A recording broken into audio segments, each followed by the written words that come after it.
Good morning, ladies and gentlemen. It is currently 6:01 a.m. We have been up since 4:30. I can't sleep today because I'm too excited about what the day has for us. I've been excited about life lately a lot because things are slowly falling into place. I'm super excited. Here's what we got going on. It's morning as usual, and I'm on 3.5, maybe 4 hours of sleep.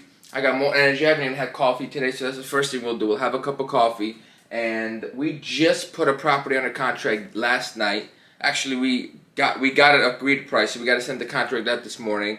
We're looking at 3 off-market properties, and one at 10 o'clock, 10:45, 12 o'clock, and then we got some lunches, some networking, some business to do, and we're still trying to buy a 6-unit apartment building. So it's going to be a busy day, and we're going to start by reading a book, get grounded, and get to making some money. If you enjoy the vlog, make sure you like, comment, subscribe, so that way I can make more of these. Alright, I apologize if the lighting is kind of garbage here, ladies and gentlemen, but here's what we got going on. Let me tell you what we're reading.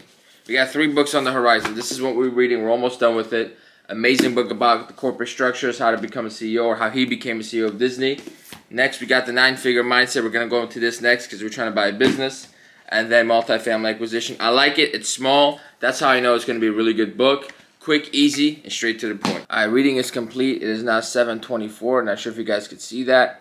But what we have to do now is we have to drop this dog off for groomers at 9 o'clock. And then we have a 45-minute drive to our first appointment. So we have to get that taken care of. We have to get ready. And I need to submit this offer ASAP. One thing you never want to do when you get an offer and accept it is drag your feet. Get the offer in as soon as possible because you never know. You might get a deal today. Somebody else might come up. Like say they might have second thoughts, blah, blah, blah. Get it locked in ASAP. Get the work taken care of.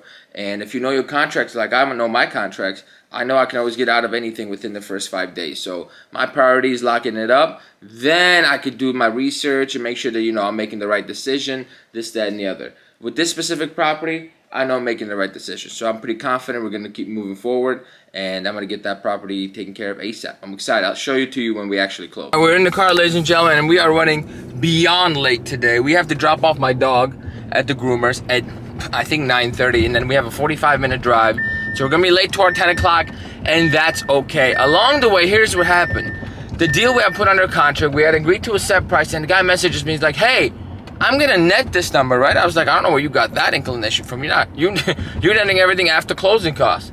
So now we got to go back and forth a little bit. Negotiation's not over yet, but we're going to get them too. All right, so we just left Starbucks. Our first appointment that we were running super late to ended up canceling, which made no sense. She's like, there's too much junk in the house. I'm like, man, we're investors. We get rid of junk. Let's cross the street, let me cross the street, let me cross the street. Don't die. Anywho, I said, look, we're investors. We can empty out the house. It's fine. Just leave it. She hasn't gotten back to me. Anyhow, we have another 10:45 a.m. appointment. We're heading there. And on the way there, I got an email that the 6-unit I'm trying to buy is pretty much blew up. The whole deal is dead. 3 months of work, about $6,000 in costs have already been spent. It's incredibly frustrating. However, when life gives you a shit sandwich, you gotta make it. You gotta season that son of a gun. Okay, you gotta season it. So here's what we're gonna do. This is an opportunity for renegotiation. So instead of just saying, the numbers don't work, back out. No. That's what I first said. This is why you never make a hasty decision. First, I said the deal's gone. Then I said, okay, how is the deal saved? We need to lower the price $70,000. That's probably not gonna happen, which is completely okay on my end. I understand. Then my brain kept going. Said, okay, what if we lower the price to $650 to get the loan, the terms that we like, and then we do a seller carry for the remaining balance to be paid out in like 3 years or something.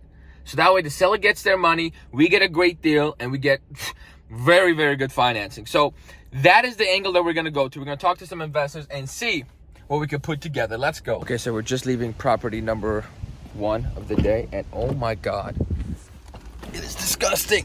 There's mold all over the ceilings. It's a 2-bed, 1-bath. The guy told me there's a basement. There is no basement, and we offered them $173 on the mailer. My brain is already telling me max we could be at on this probably going to be about 130 to 145-ish is my range. So we got to go make sure what the rehab budget would look like, make them an offer, and then at that point, see if they take it. If they take it, great. If not, we move on to another one. That's life. And this was a group of like senior citizens, so we'll see. They're a little bit more difficult to deal with sometimes because first they're not all the way there and they're slower and they're a little bit more invested in the properties. It's a lot, but Part of the business. It is now 12:25. I drove an hour and 15 minutes to get to this appointment. And the house is okay. It's pretty much in like mint condition. I would fix nothing. I would just list it. And so I don't know how much work I could do here. I don't know what type of deals we could put together. But this is one of those situations where the seller, the tenants don't know that the seller wants to sell. And I had to be an insurance agent. I can't tell you how many times I've been an insurance agent. So one thing I've been doing is, if I haven't seen the property, I'm not really confident in the situation, I'll come see it, and then I'll let them know, like, I'll call you later today with more figures. So that way I could go home, do my numbers, figure out what I can pay for, what I cannot pay for it, what's the best move with this one, and then reach out once I have my, my numbers right. Because what the last thing you want to do is make an offer and then realize, I paid too much. That being said, we have to drive back another 45 minutes back to the homeland, pick up my dog from the groomers, get her home, and then we get back to work because I have to rerun all the numbers for this apartment building, and then I'm meeting somebody, a networking meeting, and then I'm meeting somebody else. We have training today, and I got to run numbers for this one, and we got to run numbers for this last place we saw, and we got to check up on the one that's that we had under contract, or we are trying to put under contract. A lot of things happening, but if you guys want to see, that's the house right there. All right, gang, we're just leaving Sweet Green, whatever this place is. I decided to come here for lunch because, you got to eat. Keep the belly full so the mind can think. I'm just making things up. Anyhow, we just had lunch. I'm gonna grab my dog, get her settled in, and then we're gonna go to the cigar lounge. My office is away from the office, and then we got a lot of numbers thrown today and see what kind of deals we can lock up. Before we go anywhere though, we do need to call my attorney real quick and ask him a couple of questions. This flip that we put under contract last night, we agreed on a deal. They want me to pay all the closing costs. So before I say no, I want to see how much it is. Hello, thank you for calling the Manassian Law Firm. Well, that was unfortunate. We'll wait for a call back. I just picked up the dog. She is cute as ever. We're gonna drop her off, and then we're gonna get our asses back to work. Just had to show off the dog a little bit, that's all. All right, gang, so here's the situation. The wife of the husband. Wait, did I say that right? The wife of the husband. The husband's wife is giving me a hard time on this flip. They want me to pay for all the closing costs. That's damn near like $7,000. We're not gonna do that. So now I need to reach out, instead of telling the wife, I'm gonna reach out to the husband, be like, talk to your wife, because I never agreed to this nonsense. And then they're gonna drag their feet for another day or two until they come to the final conclusion that they should just give me the house for free, and I'm still gonna pay them $175, and we're gonna lock it up. So that's what we're dealing with, and then we have to rerun numbers for the 6 unit, and then so we have a 4 p.m. call with the investors, and I gotta be prepared to be like, all right, these are the options, these are the numbers, what we trying to do. Hey, what's cracking? How are you? What's up, big dog? How are you? This is Mike. You met Aaron before, right? Okay, so the call is going to begin in about 15 minutes, and what I ended up doing is I send them upgrades on 3 different scenarios. At the current purchase price, if we just agreed to it, what happens with the price reduction, what happens if we do sell a carry option, all the different ways we can maneuver this deal and we could save it. And honestly, I think we're still going to choose to move forward because the numbers work. The numbers work just fine. Let me find my email. What I did forget to do is what the additional investment would be per partner. Once I get that done, then we roll it. All right, ladies and gentlemen, investors are joining the live. We're about to have a silly goose time here, so I'll leave it recording a little bit, but I can't share too much. There are NOI, so for 2024 would be 56K. Let's call it 57 for now. So if we just agreed, okay, we'll put the 33.5% down. We're looking at about 36K a year in debt service. Cash flow is going to be about 20 something, and we're getting an 8.2% cash on cash return because we're going to have to use about 250.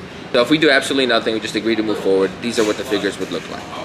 Now, over my dead body, we got to try something, right? We got to try something. We can agree to 700K, and we could come in at 680, putting our 30% down. So this is how the figures would be, and then if they give us a hard time, we negotiate our way up to that $700,000 number. The way I see it is we're saving 20K off the price. I would love that every day of the week because the only reason we're not able to get the debt we want right now is because I can't raise the rents. They're looking at in-place rents, not potential rents. Looks like everything's pretty much good. I apologize for the delays. You have no idea the pain and suffering I have got to go through with this Annette lady, okay? She has had all the docs this whole time. It's in the portal that they told me to upload it in. And she's like, oh my God, it's right here. I'm like, but it's fine. With the more delays, bro, we're chilling. We get to the end of the year. We don't have to worry about any losses on rents. we're good. Thanks guys for getting on the call short notice. Appreciate y'all. And I'll let you know how everything goes with this. Yo, they don't make them like me anymore. I'll tell you that right now. They don't make them like me no more. Where the fuck did you get a sweater? Because they learn from mistakes. That's true. That's true. That's true. All right, gang. So we just finished the investor call. I recorded most of it, so I'll see what I'll include. I'll see what I won't include. But nonetheless, the day is pretty much over. It's 4:17. We've had a very, very long day, and still have a lot of things to do personally. But you know, we got my boy here, best trainer in the game. He's not from Midtown though. But no, you know, he's from Lifetime. You know, these pretentious people. They're everyone's got a rich gym they go to. But anyhow, I have to figure out this closing cost matter with the one guy, and then we have to run comps on 2 properties we saw today to see what we want to offer them. Be honest with you, I'm gonna do that tomorrow morning. Ain't got time for that. And then that's it. That's the end of the day. Thank you for watching. Like, comment, subscribe. I got more content coming to you next week. Bye bye.